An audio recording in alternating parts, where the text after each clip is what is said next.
जिसने अपनी 10 इंद्रियों पर विजय प्राप्त कर ली, केवल उसके जीवन में विजयदशमी आई। अन्यथा कितना ही आप रावण के पुतले फूंकते रहो, जब तक आपके अंदर के 10 मुख वाली ये इंद्रियां रावण बनकर आपके अंदर कभी काम का रावण बनकर जगता है और खा जाता है आपके चरित्र को, कभी लोभ का रावण बनकर उठता है, खा जाता है आपके चरित्र को, आपके परिवार को, आपके संबंधों को।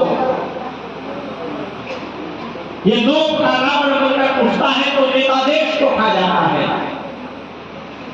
ये काम का रावण बनकर जब उठता है, कितने नवरात्र के व्रत रख लो, कितने भी कुछ कर लो, ये वेद की बात है। समझ में तो आ रही है? अब जुड़े रहोगे ना आधा घंटे। ये ईश्वर की बात है, वेद की बात है कि जब तक तुम्हारे जीवन में विजयदशमी घटेगी नहीं, तुम्हारी प्रार्थनाएं स्वीकार नहीं होंगी। प्रार्थना विजयी की स्वीकार होती है, हारे हुए की प्रार्थनाएं स्वीकार नहीं होगी। अपनी 10 इंद्रियों पर जिसने विजय प्राप्त कर ली है, मैं कह रहा हूं, अभी कह रहे थे ऋषिपाल जी और सुबह अंगद जी भी कह रहे थे अभी कि जिसने जो अपने विषयों में फंसा हुआ है, पुरंग मातंग पतंग भिंग मीना हता पंच भीरे व पंच, एक है प्रमादी से कथम न हन्या यह सेवते पंच भीरे व पंच। एक एक इंद्रिय के वशीभूत होकर मछली, हाथी, हिरण आदि पशु पक्षियों में प्राण गवा देते हैं। इस मनुष्य का क्या होगा जो पांचों की पांचों इंद्रियों का दास बना हुआ है। अभी मुजफ्फरनगर में घटना घटी, आप सभी ने अखबार में पढ़ी होगी। एक दंपति, एक पति पत्नी रहते थे, दोनों सर्विस में थे। पति की सर्विस बाहर थी, पत्नी के संपर्क में और कोई पुरुष आया, फोन पर बात होने लगी और काम और ये लोभ का रावण मुंह फैलाकर खड़ा हो गया।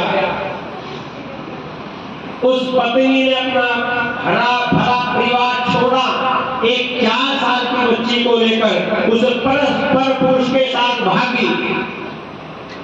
देहरादून एक होटल में जाकर उसने कहा ये बच्ची कौन है?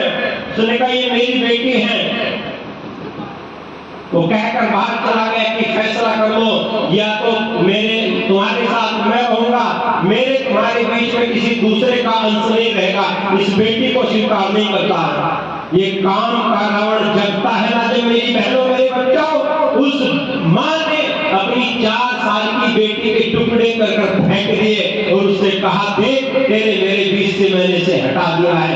ऐसा व्यक्ति नवरात्र के व्रत रहे कि सारा साल व्रत रहते रहे, इनकी कामनाएं, इनकी प्रार्थनाएं पूर्ण होगी क्या?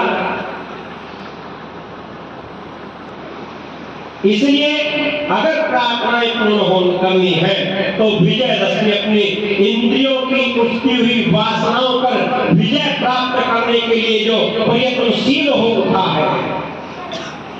विरजानंद के जीवन को पढ़कर तो देखो, ऋषि दयानंद के जीवन को पढ़कर तो देखो, कोई लोभ की वृत्ति, कोई काम की वृत्ति, कोई अहंकार की वृत्ति बाल भी बाका न कर पाई मुसलमानों का, तब उनकी प्रार्थनाएं स्वीकार हुई।